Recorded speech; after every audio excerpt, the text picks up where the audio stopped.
दूसरा भाग किस प्रकार शाब्दिक समानता तात्विक भेद को छिपाए रखती है। एक प्रारंभिक दो पुंजन किस चीज का, तीन पुनर्जन्म किस व्यक्ति का। दूसरा भाग किस प्रकार शाब्दिक समानता मूलभूत अर्थभेद छिपाए रखती है। विभाग एक पुनर्जन्म एक प्रारंभिक दो पुनर्जन्म किस चीज का, तीन पुनर्जन्म किस व्यक्ति का। विभाग दो कर्म एक क्या बौद्धों का कर्म सिद्धांत ब्राह्मणवादी सिद्धांत के समान ही है। दो क्या भगवान बुद्ध यह मानते थे कि अतीत कर्म भावी जीवन को प्रभावित करते हैं। तीन क्या भगवान बुद्ध यह मानते थे कि अतीत कर्म भावी जीवन को प्रभावित करते हैं। विभाग तीन अहिंसा एक अहिंसा के भिन्न भिन्न अर्थ और व्यवहार। दो अहिंसा का वास्तविक अर्थ। विभाग चार संसरण आत्मा का एक शरीर से दूसरे शरीर में प्रवेश करना। विभाग पांच भ्रम के कारण। विभाग एक पुनर्जन्म एक प्रारंभिक प्रायः ऐसा प्रश्न है पूछा जाता है कि मरणोपरांत क्या होता है। इस संदर्भ में बुद्ध के समकालीन आचार्य दो भिन्न दृष्टिकोण रखते थे। एक वर्ग शाश्वतवादी कहलाता था और दूसरा उच्छेदवादी कहलाता था। शाश्वतवादी कहते थे कि आत्मा कभी मरती ही नहीं, इसलिए वह शाश्वत है।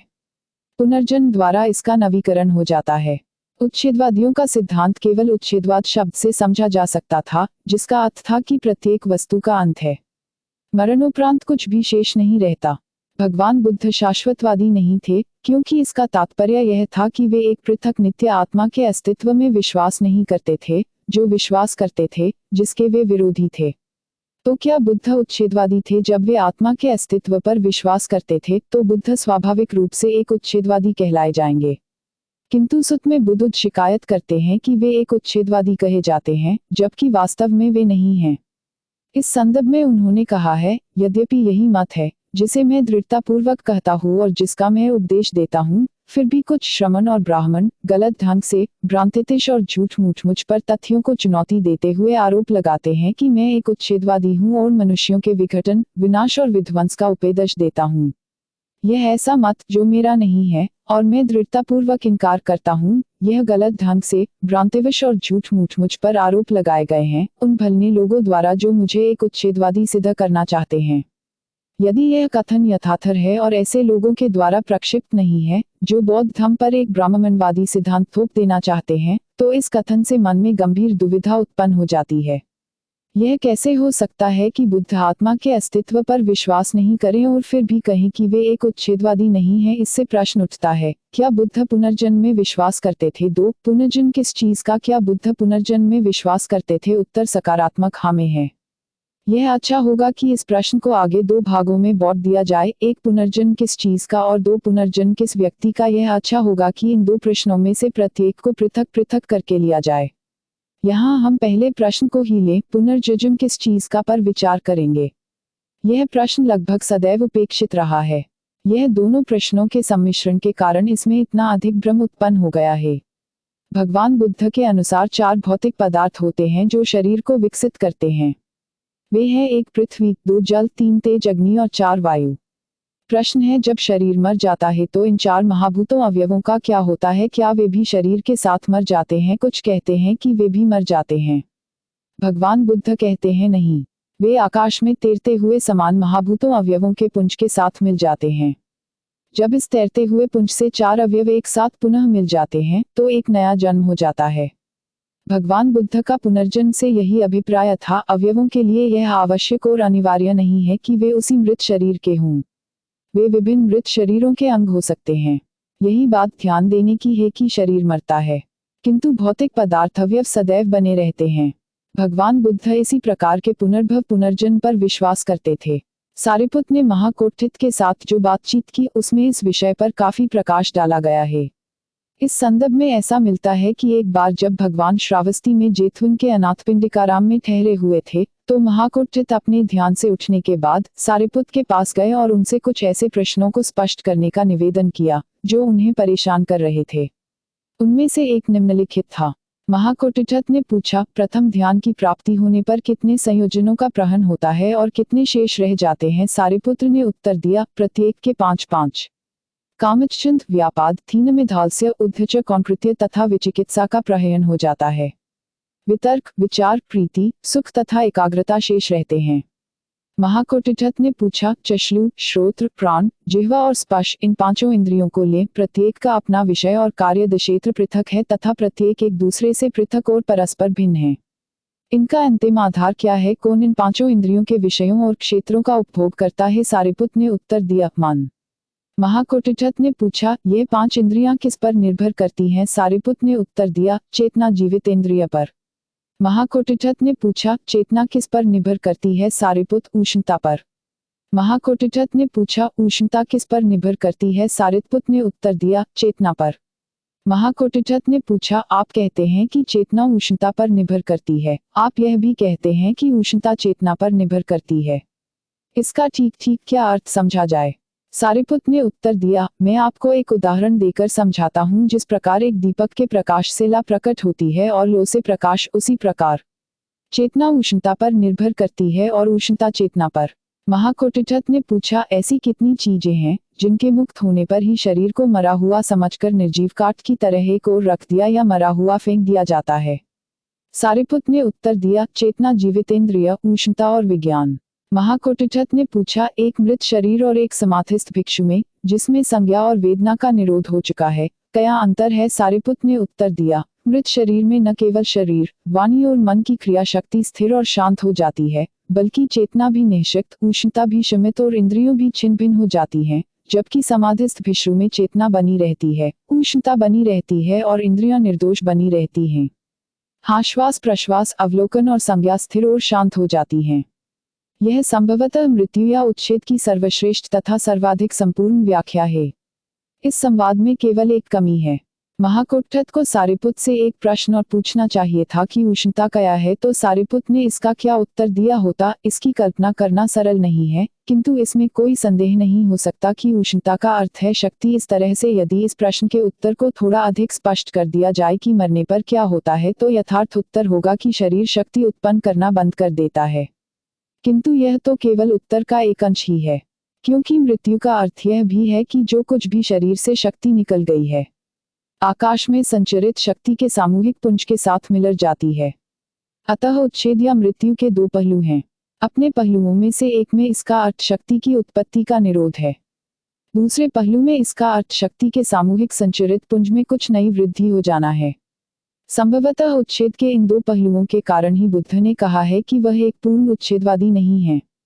जहां तक कि आत्मा से प्रयोजन है तो वे एक उच्छेदवादी थे, और जहां तक कि भौतिक तत्व नाम रूप का प्रयोजन है तो वे एक उच्छेदवादी नहीं थे। इस प्रकार व्याख्या किए जाने से यह समझना सरल है कि भगवान बुद्ध ने क्यों कहा कि वह एक उच्छेदवादी नहीं है।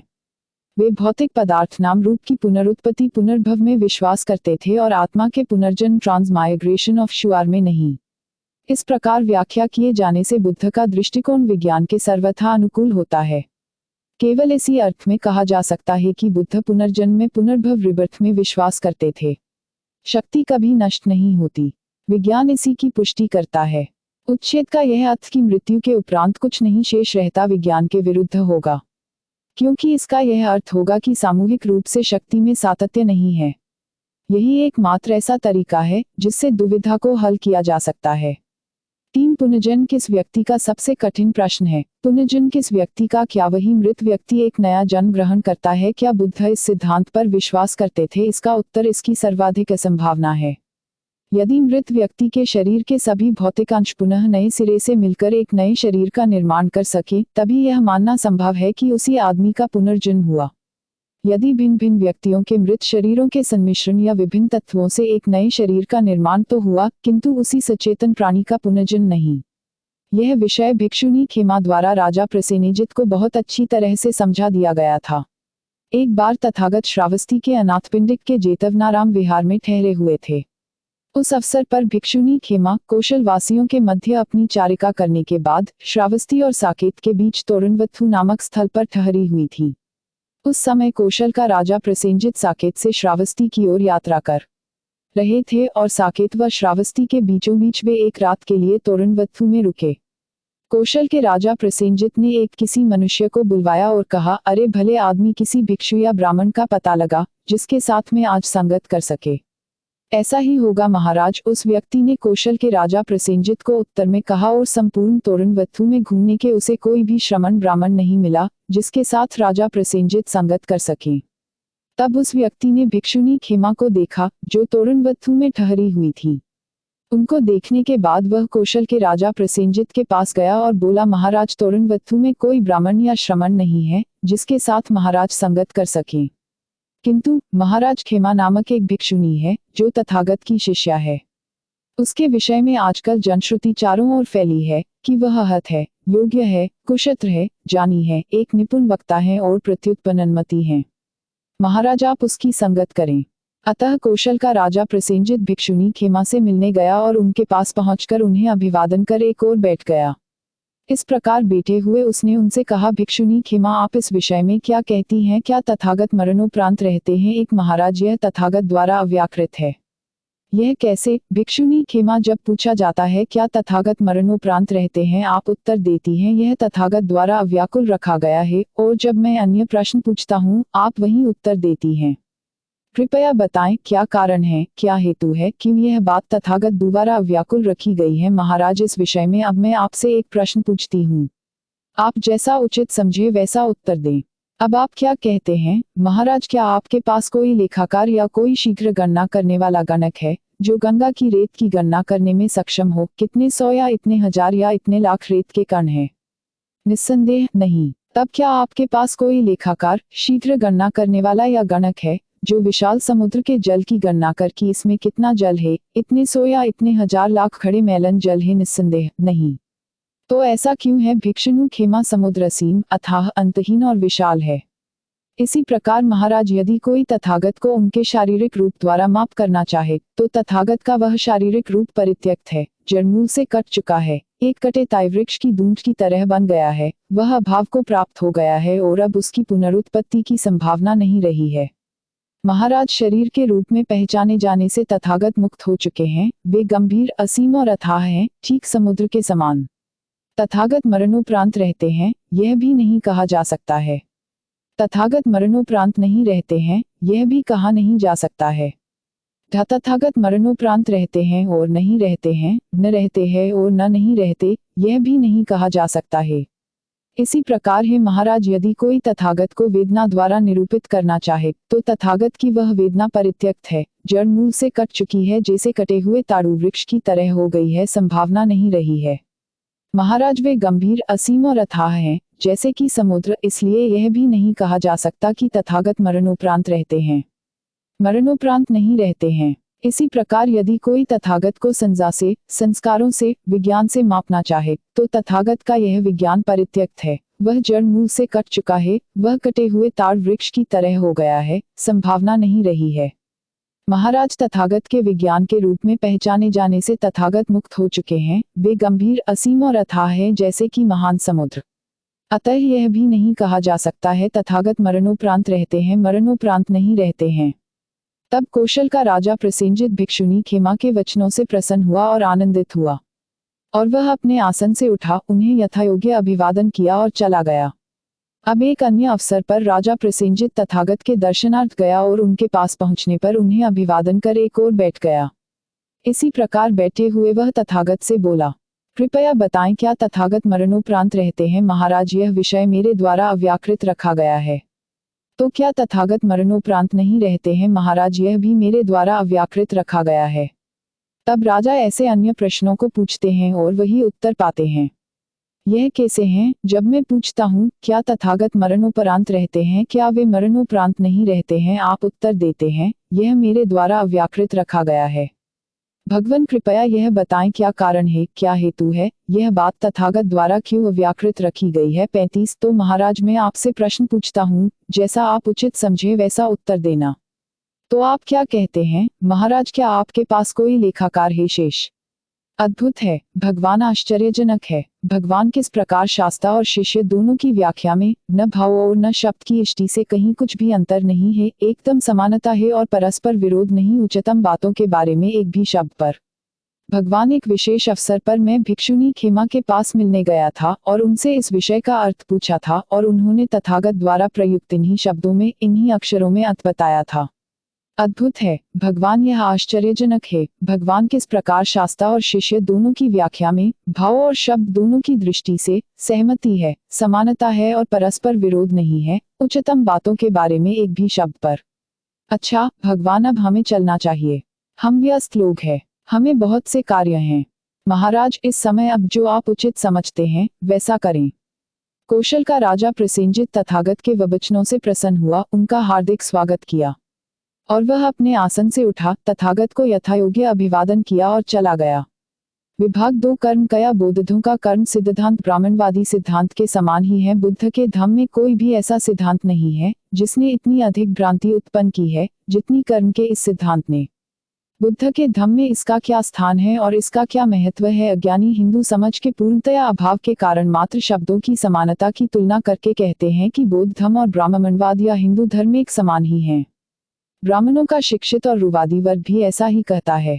वे ऐसा जानबूझकर अज्ञानी जनता को भ्रम में डालने के लिए करते हैं। शिक्षित ब्राह्मण भली भांति जानते हैं कि बौद्ध कर्म का सिद्धांत ब्राह्मणवादी कर्म के सिद्धांत से सर्वथा भिन्न है। फिर भी वे कहने में लगे रहते हैं कि बौद्ध धर्म और ब्राह्मणवाद या हिंदू धर्म एक समान ही हैं। पारिभाषिक शब्दावली की समानता उनको अपने झूठे तथा विद्वेषपूर्ण प्रचार में आसानी पहुंचाती है। अतः यह आवश्यक है कि स्थिति का ध्यानपूर्वक परीक्षण किया जाए। बुद्ध का कर्म का सिद्धांत, यद्यपि शाब्दिक समानता कितनी ही क्यों न हो, अपने अर्थ में ब्राह्मणवादी कर्म के सिद्धांत के समान हो ही नहीं सकता। दोनों के आधार वाक्य इतने व्यापक रूप से भिन्न हैं, निस्संदेह इतने व्यापक रूप से विरोधी हैं कि दोनों का परिणाम समान हो ही नहीं सकता। वे भिन्न होने ही चाहिए। हिंदू कर्म के सिद्धांत द्वारा आत्मा की मान्यताओं को सुविधा के लिए इस प्रकार अभिव्यक्त किया जा सकता है। हिंदू कर्म का सिद्धांत आत्मा की मान्यता पर निर्भर करता है, बौद्ध नहीं। वास्तव में बौद्ध धर्म में आत्मा का कोई अस्तित्व है ही नहीं। ब्राह्मणवादी कर्म का सिद्धांत वंशानुगत है, वह एक जन्म से दूसरे जन्म तक चलता रहता है। ऐसा इसलिए है क्योंकि आत्मा का संसरण होता है। बौद्ध कर्म सिद्धांत के विषय में यह सत्य नहीं। ऐसा इसलिए भी है क्योंकि वहां कोई आत्मा की मान्यता नहीं है। हिंदू कर्म का सिद्धांत शरीर से पृथक आत्मा के अस्तित्व पर आधारित है। जब शरीर मरता है तो आत्मा उसके साथ नहीं मरती, आत्मा उड़ जाती है। बौद्ध कर्म सिद्धांत के विषय में यह सत्य नहीं है। हिंदू कर्म के सिद्धांत के अनुसार जब एक मनुष्य कार्य करता है तो उसके कर्म के 2 परिणाम होते हैं। वह कर्ता को प्रभावित करता है और दूसरे, यह उसकी आत्मा पर प्रभाव डालता है। वह जो भी कर्म करता है उसका आत्मा पर प्रभाव पड़ता ही है। जब मनुष्य मरता है और जब उसकी आत्मा निकल भागती है तो आत्मा ऐसे संस्कारों से प्रभावित होती है। यह प्रभाव संस्कार ही जो उसके भावी जन्म और स्थिति को निर्धारित करते हैं। यह हिंदू आत्मवादी सिद्धांत अनात्मवादी बौद्ध सिद्धांत से असंगत है। इन कारणों से बौद्ध कर्म सिद्धांत और हिंदू कर्म का सिद्धांत न तो एक समान है और न समान हो सकते हैं। अतः बौद्ध कर्म सिद्धांत और ब्राह्मणवादी कर्म के सिद्धांत एक समान बतलाना महज मूर्खता है। अधिक से अधिक कोई यही कह सकता है कि इस धोखेबाजी से सावधान रहना चाहिए। क्या भगवान बुद्ध यह मानते थे कि अतीत कर्म भावी जन्म को प्रभावित करते हैं? कर्म का सिद्धांत भगवान बुद्ध द्वारा प्रतिपादित किया गया था। सर्वप्रथम उन्होंने ही कहा था, जैसा बोओगे वैसा काटोगे। वे कर्म के सिद्धांत के विषय में इतने सुस्पष्ट थे कि वे मानते थे जब तक कर्म के सिद्धांत का दृढ़तापूर्वक अनुपालन न किया जाए तब तक नैतिक व्यवस्था नहीं हो सकती। बुद्ध का कर्म का सिद्धांत केवल कर्म से था और वह भी वर्तमान जीवन पर उसके प्रभाव से है। यद्यपि कर्म का एक विस्तृत सिद्धांत भी है। इसके अनुसार कर्म पूर्व जन्म या जन्मों के किए गए कर्म को भी सम्मिलित करता है। यदि मनुष्य एक गरीब परिवार में जन्मा है तो यह उसके पूर्व दुष्कर्म के कारण है। यदि मनुष्य एक धनी परिवार में जन्मा है तो यह उसके पूर्व सत्कर्म के कारण है। यदि मनुष्य एक जन्मजात दोष के साथ जन्मा है तो यह उसके पूर्व दुष्कर्म के कारण है। यह एक अत्यंत खतरनाक सिद्धांत है क्योंकि कर्म की इस व्याख्या में मानव प्रयास के लिए कोई गुंजाइश नहीं है। उसके लिए उसके पूर्वजन के कर्म द्वारा ही सब कुछ पूर्व निश्चित है। यह विस्तृत सिद्धांत प्रायः भगवान बुद्ध पर आरोपित किया जाता है। क्या भगवान बुद्ध ऐसे सिद्धांत पर विश्वास करते थे? इस विस्तृत सिद्धांत का भली भांति परीक्षण करने के लिए अच्छा होगा कि जिस भाषा में इसका प्रायः उल्लेख किया जाता है उसमें थोड़ा परिवर्तन कर दिया जाए। यह कहने की बजाय कि पूर्व जन्म के कर्म का संसरण होता है, यह बेहतर होता यदि यह कहीं कि पूर्व जन्म का कर्म वंशानुगत क्रम प्राप्त होता है। भाषा का यह परिवर्तन हमें वंशानुगत परंपरा द्वारा इसके परीक्षण में सक्षम बनाता है। ऐसा करने से हमें सिद्धांत में कोई हानि नहीं होती, न तो कानून में और न ही वास्तविक अर्थ में। यह भाषा का परिवर्तन 2 प्रश्नों को उठाना संभव बनाता है जो अन्यथा नहीं उठाए जा सकते हैं, जिनका उत्तर दिए बिना विषय को स्पष्ट नहीं किया जा सकता। पहला प्रश्न है, पूर्व जन्म के कर्म कैसे वंशानुगत मिलते हैं, उसकी प्रक्रिया क्या है। दूसरा प्रश्न है, वंशानुगत के विषय में पूर्व जन्म के कर्म की प्रकृति क्या है, क्या वह वंशानुगत गुण है या स्वयं अर्जित गुण है। हम अपने माता पिता के वंशानुगत क्या प्राप्त करते हैं। विज्ञान के अनुसार सोचे तो नए प्राणी का आरंभ उस समय होता है जब वीर्य अंड में प्रवेश करता है। प्राणी को उत्पत्ति तभी होती है जब वीर्य कण रजकण में प्रवेश करता है। प्रत्येक मनुष्य की उत्पत्ति जीवित पदार्थ के दो कणों के संयोजन से होती है, माता का रजकण, पिता का वीर्यकण। मनुष्य जन्म आनुवंशिक है, यह बुद्ध द्वारा एक यक्ष को बताया गया था जब इस विषय में चर्चा करने के लिए यक्ष उनके पास आता था। उस समय तथागत राजगृह के समीप ऋषिकूट नामक पर्वत पर ठहरे हुए थे। तथागत का कथन है, तब एक यक्ष तथागत के समीप आया और उन्हें इस प्रकार संबोधित किया, शारीरिक स्वरूप जीवात्मा नहीं है तो जीव शरीरधारी कैसे होता है, जीवन को यह हड्डियों व आंतों का ढेर कैसे प्राप्त होता है, माता के गर्भ में जीव किस प्रकार लटकता रहता है। इस पर तथागत ने उत्तर दिया, सर्वप्रथम कलल होता है और अर्बुद, उसमें से पेशी और आगे चलकर घन के रूप में विकसित हो जाती है और घन में ही बाल, नाखून इत्यादि उत्पन्न होते हैं। और जो कुछ भी खाना और पीना उसकी माता लेती है, उससे बालक माता के गर्भ में जीवित रहता और बढ़ता है। किंतु हिंदू सिद्धांत इससे सर्वथा भिन्न है। इसका कहना है कि शरीर तो आनुवंशिक है किंतु आत्मा नहीं है। यह बाहर से शरीर में कहां से प्रवेश करती है, यह बात इस सिद्धांत में स्पष्ट नहीं की गई है। दूसरा प्रश्न है कि पूर्व जन्म के उस कर्म की स्थिति क्या है। यह अवश्य ही निश्चित कर लिया जाना चाहिए कि क्या यह वंशानुगत गुण है या स्वयं अर्जित किया हुआ कोई गुण है। जब तक इस प्रश्न का उत्तर उपलब्ध नहीं हो जाता तब तक वंशानुगत के वैज्ञानिक सिद्धांत के अनुसार परीक्षण नहीं किया जा सकता। किंतु मान लिया जाए कि इस प्रश्न का इधर या उधर कुछ भी उत्तर है तो भी विज्ञान से कोई सहायता लेना कैसे संभव है कि यह एक बुद्धिसंगत सिद्धांत है या मूर्खतापूर्ण सिद्धांत। विज्ञान के अनुसार एक बच्चा अपने माता पिता के गुण वंशानुगत प्राप्त करता है। हिंदू कर्म के सिद्धांत में एक बच्चा शरीर के अतिरिक्त अपने माता पिता से कुछ नहीं प्राप्त करता है। हिंदू कर्म के सिद्धांत में बच्चे का पूर्व कर्म बच्चे द्वारा और बच्चे के लिए वंशानुगत है। माता पिता कुछ भी योगदान नहीं देते, बच्चा ही सब कुछ लाता है। ऐसा सिद्धांत एक विसंगति से अधिक कुछ नहीं है। जैसा ऊपर दिखाया गया है कि बुद्ध ऐसी विसंगति पर विश्वास नहीं करते थे। इसकी चर्चा चलने पर कि क्या मनुष्य अपने भले बुरे कर्मों के परिणाम से मुक्त हो जाता है, स्थविर नागसेन ने राजा मिलिंद को उत्तर दिया था, हाँ, यदि उसका पुनर्जन्म नहीं होता तो वह अपने कर्मों से मुक्त हो जाता है, यदि हो तो नहीं। राजा मिलिंद ने कहा, मुझे एक उदाहरण दें। भिक्षु नागसेन, राजन, मान ले एक मनुष्य किसी के आम चुराए तो क्या वह चोर दंड का भागी होगा। हाँ, किंतु जो आम बीज के जमीन में बोए थे उसने वे आम तो नहीं चुराए थे, तब वह दंड का भागी क्यों होगा, क्योंकि जो उसने चुराए थे वे उन्हीं का परिणाम थे जो उसने रोपे थे।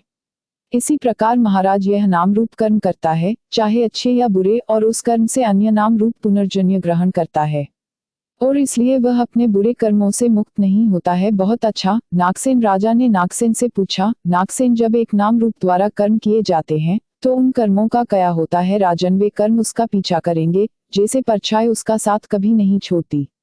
क्या कोई उन कर्मों के बारे में बता सकता है, यह कहते हुए कि वे कर्म यहाँ या वहाँ हैं, एक नहीं।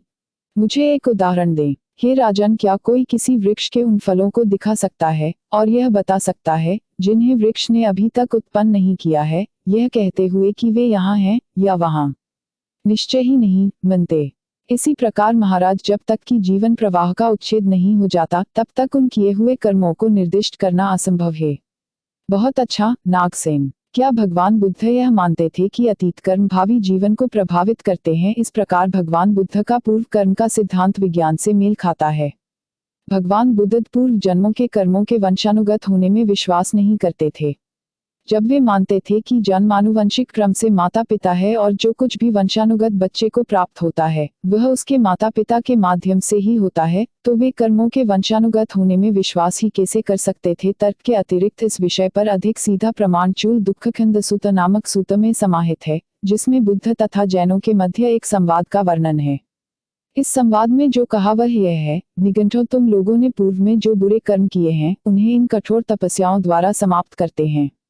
शरीर, वाणी और मन पर प्रत्येक वर्तमान संयम पूर्व के बुरे कर्मों को समाप्त कर देगा। इस प्रकार तपस्या द्वारा सभी पूर्व बुरे कर्मों को समाप्त कर देने से और नए बुरे कर्म न करने से भविष्य स्वच्छ हो जाता है। भविष्य स्वच्छ हो जाने से पूर्व भी साफ हो जाता है। पूर्व के साफ हो जाने से दुख शेष नहीं रहता है। दुख के शेष न रहने से दुखद वेदना भी नहीं बचती और दुखद वेदनाओं के न बचने से सभी दुखों का ही क्षय हो जाता है। यह शिक्षा स्वयं को हमारे लिए प्रशंसित और अनुमोदित करती है और हम इसमें आनंदित होते हैं। मैंने उन निघंटों के हाँ कहने पर कहा, क्या तुम जानते हो कि इससे पहले तुम्हारा अस्तित्व पूर्व जन्म था या ऐसा कि आपका पूर्व जन्म नहीं था? नहीं जानते। क्या तुम जानते हो कि अपने पूर्व जन्म में तुम निश्चयात्मक रूप से बुरे कर्मों के दोषी थे और निर्दोष नहीं थे? नहीं। क्या तुम जानते हो कि उस पूर्व जन्म में तुम इस या उस विशेष बुरे कर्म के दोषी थे और निर्दोष नहीं थे? नहीं। फिर भगवान बुद्ध और जोर देकर कहते हैं कि एक मनुष्य की स्थिति उसके वंशानुगत द्वारा उतनी नियंत्रित नहीं होती जितनी कि उसके वातावरण द्वारा। देवदत्त सुत्त 5 में भी बुद्ध यही कहते हैं। कुछ श्रमण और ब्राह्मण ऐसे हैं जो समर्थन करते हैं और इस मत को मानते हैं कि व्यक्तिगत अनुभव जो कुछ भी हो, चाहे वे सुखद हो या दुखद हो या दोनों में से कोई भी नहीं हो, सभी पूर्व जन्म के कर्मों का परिणाम होते हैं। अतः पूर्व जन्म के कर्मों के प्रायश्चित और शुद्धिकरण द्वारा और नए बुरे कर्मों को न करने के द्वारा भविष्य के लिए कुछ भी नहीं प्राप्त होता है। बुरे कर्म समाप्त हो जाते हैं। जब बुरे कर्म समाप्त हो जाते हैं, दुख का क्षय हो जाता है। जब दुख का क्षय हो जाता है, वेदना का भी क्षय हो जाता है और जब वेदना का क्षय हो जाता है, सभी दुख जीर्ण हो जाते हैं और नष्ट हो जाते हैं। यही है जिसकी निघंट पुष्टि करते हैं। यदि ऐसा है कि अपने पूर्व जन्म की परिस्थितियों के कारण प्राणी दुख और सुख भोगते हैं, तो भी निघंट दोषी हैं और वह तब भी दोषी हैं यदि परिस्थितियों का कारण नहीं है। भगवान बुद्ध के ये कथन अब अत्यंत प्रासंगिक हैं। यदि भगवान बुद्ध पूर्व कर्म में विश्वास रखते तो वे यहाँ इस समय पूर्व कर्म के बारे में संदेह क्यों प्रकाशित करते? यदि भगवान बुद्ध यह मानते कि दुख और सुख पूर्व जन्म का परिणाम है, तो वे यह क्यों कहते हैं कि वर्तमान जीवन का सुख दुख परिस्थिति का परिणाम होता है? पूर्व कर्म के कारण सुख दुख का सिद्धांत पूर्णतया ब्राह्मणवादी सिद्धांत है। पूर्व कर्म का वर्तमान जीवन पर प्रभाव पड़े, इसका ब्राह्मणवादी आत्मा के सिद्धांत से पूर्णतया मेल बैठता है, क्योंकि वे मानते हैं कि कर्म का आत्मा पर प्रभाव पड़ता है। किंतु यह अनात्मवादी बौद्ध सिद्धांत के प्रतिकूल है। ऐसा प्रतीत होता है कि यह पूरा का पूरा किसी ऐसे व्यक्ति द्वारा बाद के बौद्ध धर्म में प्रक्षिप्त कर दिया गया है, जो या तो बौद्ध धर्म को हिंदू धर्म के सदृश बनाना चाहता था या जो यह नहीं जानता था कि बौद्ध सिद्धांत क्या है। यह एक कारण है जिसके आधार पर यह माना जाना चाहिए कि भगवान बुद्ध ऐसे सिद्धांत की देशना कभी नहीं कर सकते। एक दूसरा और भी अधिक सामान्य कारण है जिसके आधार पर यह माना जाना चाहिए कि भगवान बुद्ध ऐसे सिद्धांत की देशना कभी नहीं कर सकते। भावी जन्म के संचालक के रूप में पूर्व कर्म को स्वीकार करने के हिंदू सिद्धांत का आधार अन्यायपूर्ण है। ऐसे सिद्धांत के आविष्कार करने का क्या प्रयोजन हो सकता था? इसका एकमात्र उद्देश्य हो सकता है कि राज्य अथवा समाज को गरीबों और दरिद्रों की दुखावस्था के उत्तरदायित्व से सर्वथा मुक्त कर दिया जाए। अन्यथा ऐसे अमानवीय और निरर्थक सिद्धांत का कभी आविष्कार नहीं होता। यह सोचना भी असंभव है कि महाकारुणिक बुद्ध ने कभी ऐसे सिद्धांत का समर्थन किया होगा। विभाग 3 अहिंसा। एक अहिंसा के भिन्न भिन्न अर्थ और व्यवहार। अहिंसा या जीव हिंसा न करना बुद्ध की शिक्षाओं का एक अत्यंत महत्वपूर्ण भाग है। यह करुणा और मैत्री के साथ घनिष्ठता से संबद्ध है। फिर भी यह प्रश्न उठाया गया है कि क्या भगवान बुद्ध की अहिंसा निरपेक्ष थी या केवल सापेक्ष? क्या यह एक शील मात्र थी अथवा एक नियम थी? जो लोग भगवान बुद्ध की शिक्षाओं को स्वीकार करते हैं, उन्हें अहिंसा को एक निरपेक्ष कर्तव्य के रूप में स्वीकार करने में कठिनाई होती है। वे कहते हैं कि अहिंसा की ऐसी परिभाषा बुराई के लिए अच्छाई का बलिदान तथा दुगुण के लिए सद्गुण का बलिदान सम्मिलित करती है। यह प्रश्न स्पष्टीकरण की अपेक्षा करता है। ऐसा कोई विषय नहीं है जो अहिंसा की तुलना में अधिक भ्रम पैदा करने वाला हो। बौद्ध देशों के लोगों ने अहिंसा को किस रूप में समझा है और किस प्रकार व्यवहार किया है, यह एक महत्वपूर्ण प्रश्न है जिस पर अवश्य ही विचार किया जाना चाहिए। श्रीलंका के भिक्षु विदेशी आक्रमणकारियों के विरुद्ध लड़े और श्रीलंका की जनता से लड़ने के लिए कहा। दूसरी ओर बर्मा म्यांमार के भिक्षुओं ने विदेशी आक्रमणकारियों के विरुद्ध लड़ने से इनकार कर दिया और बर्मी लोगों से न लड़ने के लिए कहा। बर्मी लोग अंडा खाते हैं किंतु मछली नहीं। इसी प्रकार अहिंसा समझी गई है और व्यवहार में लाई जाती है। हाल ही में जर्मन बौद्ध समिति ने एक प्रस्ताव पास किया जिस अनुसार उन्होंने पहले शील जीव हिंसा से विरत अहिंसा को छोड़कर सभी 4 शीलों को स्वीकार किया है। अहिंसा के सिद्धांत के विषय में यह स्थिति है। 2 अहिंसा का वास्तविक अर्थ। अहिंसा को क्या तात्पर्य है? भगवान बुद्ध ने कहीं भी अहिंसा की कोई परिभाषा नहीं की है। यदि कभी की है तो उन्होंने यदाकदा ही निश्चित शब्दावली में इस विषय की चर्चा की है। इसलिए परिस्थितिजन्य साक्ष्य की सहायता से ही भगवान बुद्ध के अभिप्राय का परिणाम निकालना होगा। इस विषय पर पहला परिस्थितिजन्य साक्ष्य है कि भगवान बुद्ध को मांस भक्षण करने पर कोई आपत्ति नहीं थी, यदि वह उन्हें उनकी भिक्षा के भाग के रूप में अर्पित किया गया हो।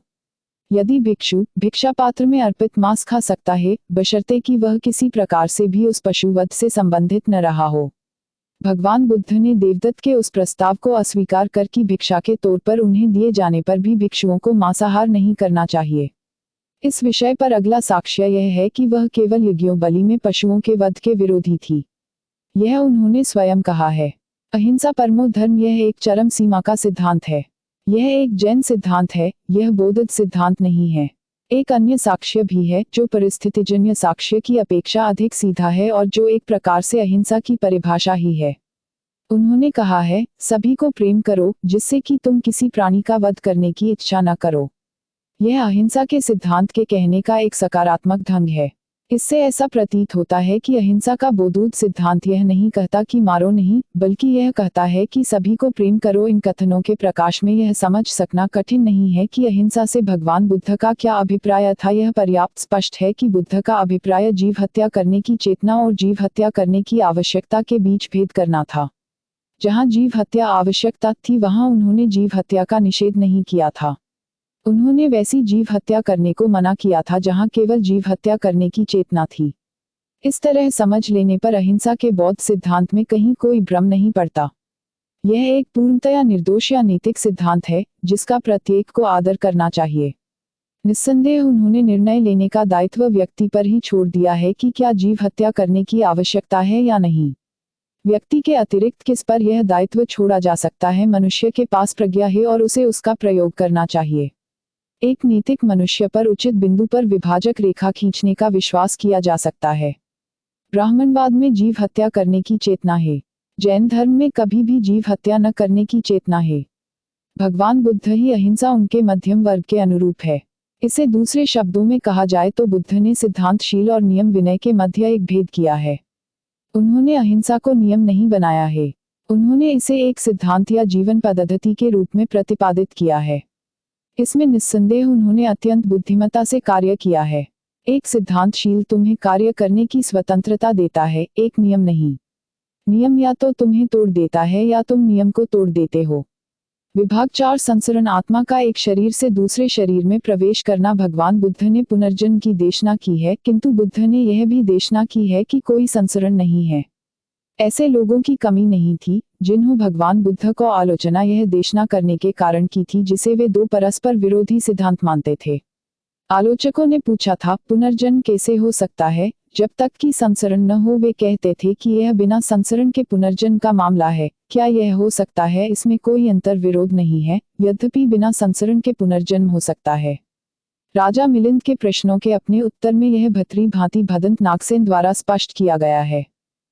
कट्रिया के राजा मिलिंद ने नागसेन से पूछा, क्या भगवान बुद्ध पुनर्जन्म संसरण में विश्वास करते थे? स्थाविर नागसेन का उत्तर था, हाँ। क्या यह एक अंतर विरोध नहीं? नागसेन ने उत्तर दिया, नहीं। क्या बिना आत्मा के पुनर्जन्म हो सकता है? स्थविर नागसेन ने कहा, बेशक, हाँ, ऐसा हो सकता है। कृपया स्पष्ट करें, यह कैसे हो सकता है? राजा ने कहा, जहाँ संसरण नहीं है नागसेन, क्या वहाँ पुनर्जन्म हो सकता है? हाँ, हो सकता है। किंतु यह कैसे हो सकता है? मुझे एक उदाहरण देकर समझाएं। है राजन, मान लो एक व्यक्ति एक दीपक से दूसरा दिया जलाए, तो क्या यह कहा जा सकता है कि एक का संसरण दूसरे में हो गया है? निश्चय से नहीं। महाराज, ठीक इसी प्रकार पुनर्जन्म बिना संसरण के होता है। मुझे एक और उदाहरण दें। महाराज, क्या आपको कोई छानंद कविता का चरण याद है जो आपने बचपन में अपने आचार्य से सीखा हो? हाँ, मुझे याद है। तो क्या वह छंद आपके आचार्य से संसरण हुआ था? क्या आचार्य के मुंह से निकलकर आपके मुंह में आ गया? निश्चय से नहीं।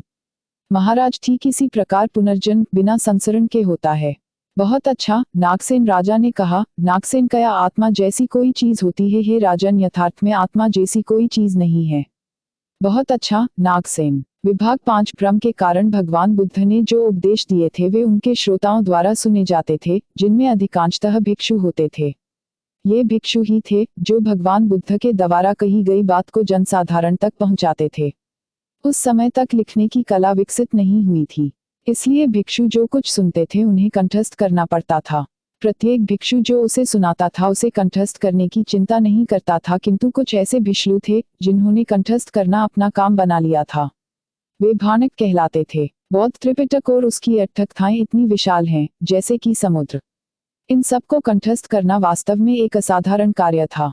एक से अधिक बार ऐसा हुआ कि भगवान बुद्ध ने जो कुछ कहा उसकी रिपोर्टिंग गलत हुई। गलत रूप से प्रस्तुत किए गए अनेक मामले भगवान बुद्ध की जानकारी में लाए गए थे जब वे जीवित थे।